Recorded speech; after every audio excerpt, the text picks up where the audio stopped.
Welcome back to the channel. I've found cleaning fixes a majority of the problems with video game cartridges, and that's where this super dirty copy of Contra comes in. Let's get into it.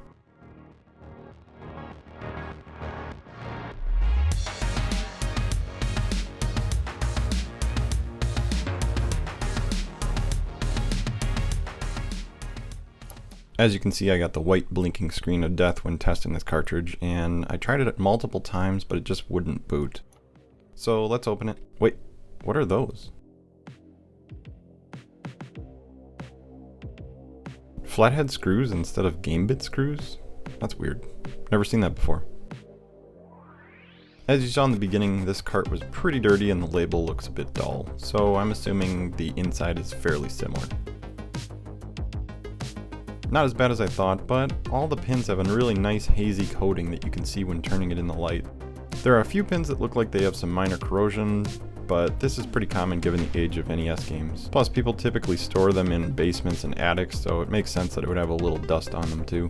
I actually found this one in a barn sale, and so that would explain why it's so dirty. First step of doing a deep clean on the pins is some Q-tips soaked in IPA. Really push into the pins in multiple directions to scrub them down. I'm getting a lot of debris off of them, so I'm going to keep going until the Q-tips start looking clean, and don't forget to do the backside too.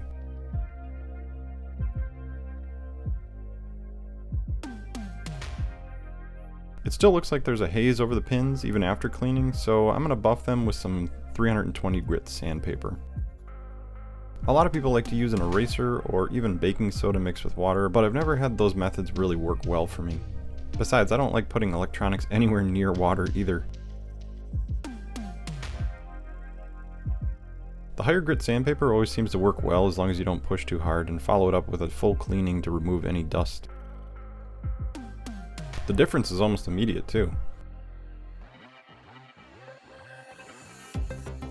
But after the pins look bright from sanding, you must clean them up with some more IPA until the Q-tips are coming away clean again. I used my small screwdriver to remove a few stuck on dirt pieces that the sandpaper didn't work on and finished cleaning the board.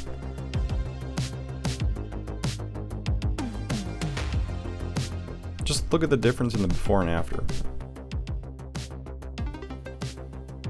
The other tip is to make sure you don't sand too high up on the pins where it starts to remove the green board material. Stay lower where you can see the NES pin marks. That way you only buff the areas that are really in contact with the connectors inside the console. As I was looking over the board, I also noticed there was a very small solder connection on one of the resistor joints, so I just hit it with a little small amount more to make sure that it was fully connected. And that's it. Let's put it back together and test it out.